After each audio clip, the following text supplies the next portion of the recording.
Welcome to food awesome. இன்னைக்கு நம்ம என்ன செய்ய போகிறோம்னா காராமணி மசாலா குழம்பு தான் இன்றைக்கி செய்ய போகிறோம். இது ரொம்பவே டேஸ்ட்டாக இருக்குங்க. அது எப்படி செய்கிறதுனா இந்த வீடியோவில் பார்க்க போகிறோம். அதுக்கு முன்னாடி எங்கள் சேனலை நீங்கள் மறக்காமல் சப்ஸ்கிரைப் பண்ணிக்கோங்க. பக்கத்துக்கு நோட்டிஃபிகேஷன் பில்லையும் கிளிக் பண்ணிக்கோங்க. இது வந்து வெள்ளை காராமணிங்க. இதில் வந்து 2 வெரைட்டி இருக்கும். ஒன்று ப்ரௌன் கலரில் இருக்கும், இன்னொன்று வந்து வெள்ளை கலரு.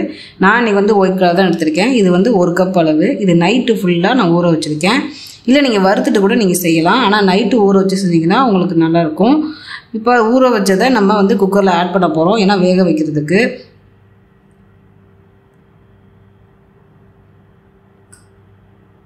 இப்போ அதுக்கு தேவையான தண்ணி நம்ம சேர்த்துக்கலாம். தண்ணி வந்து 1 கப் அளவுக்கு நம்ம சேர்த்துப்போம். இது கூடவே அந்த காராமணிக்கு தேவையான உப்பு 1 டீஸ்பூன் அளவுக்கு நம்ம சேர்த்துக்கலாம். இது கூடவே ஒரு பெரிய தக்காளியும் இதோடு சேர்த்து வேக வச்சிடலாம். இப்போ இது எல்லாத்தையும் நம்ம மீடியம் ஃப்ளேமில் வேக வச்சு நம்ம எடுத்துக்கலாம்.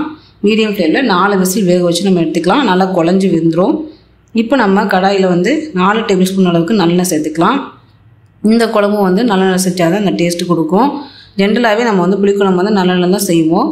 அதே மாதிரி இதையும் நல்லெண்ணெயிலே செய்யுங்க. அப்போ தான் நல்ல டேஸ்ட் உங்களுக்கு நல்லாயிருக்கும்.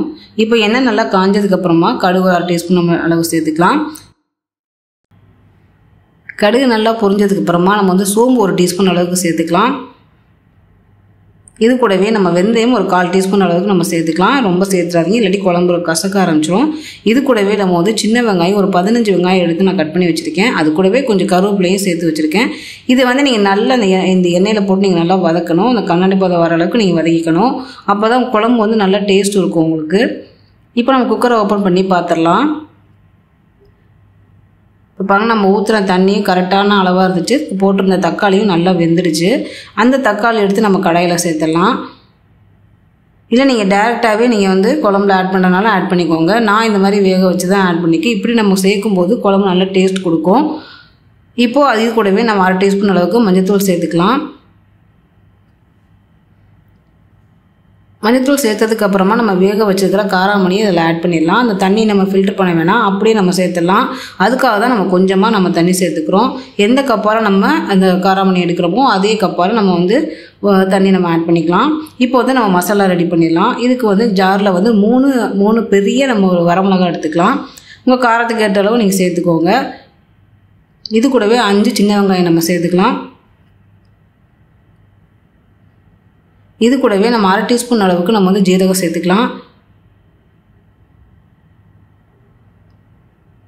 இது கூடவே நம்ம வந்து தனியா விதைகள் வந்து ஒரு 2 டேபிள் ஸ்பூன் அளவுக்கு நம்ம சேர்த்துக்கலாம். இது வந்து வர கொத்தமல்லின்னு சொல்லுவாங்க. இது ஒரு 2 டேபிள் ஸ்பூன் அளவுக்கு நம்ம சேர்த்துப்போம். இது கூடவே நம்ம துருவின தேங்காய் ஒரு 1/4 கப் அளவுக்கு நம்ம ஆட் பண்ணிக்கலாம். 1/4 கப் வந்து ஒரு 3 டேபிள் ஸ்பூன் அளவுக்கு வரும். அதே நம்ம சேர்த்துக்கலாம். இதை வந்து நீங்கள் நல்லா ஃபைன் பேஸ்ட்டாக நீங்கள் அரைச்சி எடுத்துக்கோங்க. இப்போ நம்ம காராமணி எல்லாத்தையும் சேர்த்து நல்லா நம்ம கொதிக்க விட்டுட்டோம். இந்த நம்ம அரைச்சி வச்சுருக்கிற இந்த மசாலாவை நம்ம அதில் ஆட் பண்ணிடலாம். ஆட் பண்ணிவிட்டு எந்த அளவுக்கு உங்களுக்கு தண்ணி தேவையோ அந்தளவுக்கு நீங்கள் சேர்த்துக்கோங்க. ஏன்னா நம்ம வர கொத்தமல்லி ஆட் பண்ணிக்கிறதுனால குழம்பு வந்து ரொம்ப திக்னஸ் கொடுக்கும். அதனால் உங்களுக்கு தேவையான அளவு நீங்கள் தண்ணி சேர்த்துக்கோங்க. இது கூடவே நம்ம குழம்புக்கு தேவையான உப்பு 1 டீஸ்பூன் அளவுக்கு நம்ம சேர்த்துக்கலாம். நல்லா இப்போ நம்ம வந்து சிம்மில் வச்சு நல்லா நம்ம கொதிக்க விடணும். இப்போ கொதிக்கிறப்பவே நம்ம வந்து நான் வந்து ஒரு பெரிய நெல்லிக்காயில் வந்து புளி எடுத்து வச்சுருக்கேன். அதை கரைச்சி வச்சுருக்கேன். அந்த தண்ணியை இதில் ஆட் பண்ணிடலாம். ஏன்னா நம்ம தக்காளி வந்து பெரிய சைஸாக போட்டிருக்கோம். அதனால் நம்ம வந்து புளி கொஞ்சம் மீடியம் சைஸ் அளவு எடுத்துக்கிட்டால் போதும். நீங்கள் தக்காளி சின்னமாக போட்டிங்கன்னா புளி கொஞ்சம் கூட ஆட் பண்ணிக்கோங்க. நான் வந்து பெரிய நெல்லிக்காய் அளவுக்கு நான் புளி கெட்டியாக கரைச்சி ஊற்றிட்டேன். இப்போ இது தேவையான அளவு தண்ணி நம்ம சேர்த்துட்டு நல்லா சிம்மில் வச்சுருங்க. நல்லா கொதிக்க விட்டுருங்க. எண்ணெய் பிரிஞ்சு வர அளவுக்கு நல்லா கொதிக்க விட்டுருங்க. இப்போ கடைசியாக 1 டீஸ்பூன் அளவுக்கு நம்ம வந்து வெல்லம் சேர்த்துக்கலாம். நம்ம எப்போவுமே புளிக்குழம்புல வெல்லம் சேர்ப்போம். வேணுங்கிறவங்க சேர்த்துக்கோங்க, வேணான்றவங்க நீங்கள் ஸ்கிப் பண்ணிடுங்க. வெல்லம் சேர்த்துட்டு நல்லா ஒரு கொதி நல்லா வர விட்டுருங்க. குழம்பு நல்லா திக்னஸ் கொடுத்துரும். இதை நீங்கள் வந்து சப்பாத்தி, இட்லி, தோசை கூட நீங்கள் ட்ரை பண்ணலாம். இப்போ குழம்பு நல்லா நமக்கு கொதிச்சிருச்சு. இந்த ரெசிபி நீங்கள் வந்து நல்லா சூடான சாதத்தோடு போட்டு சாப்பிட்டீங்கன்னா ரொம்ப நல்லாயிருக்கும். இதுக்கு அப்பளமோ ஆம்லெட்டோ சூப்பராக இருக்கும். நீங்கள் ட்ரை பண்ணி பாருங்கள். இந்த ரெசிபி நீங்கள் ட்ரை பண்ணி பார்த்துட்டு எனக்கு கமெண்ட் பண்ணுங்கள். இந்த வீடியோ பிடிச்சிருந்தா நான் ஃப்ரெண்ட்ஸுக்கு நீங்கள் ஷேர் பண்ணுங்கள், லைக் பண்ணுங்கள். நன்றி.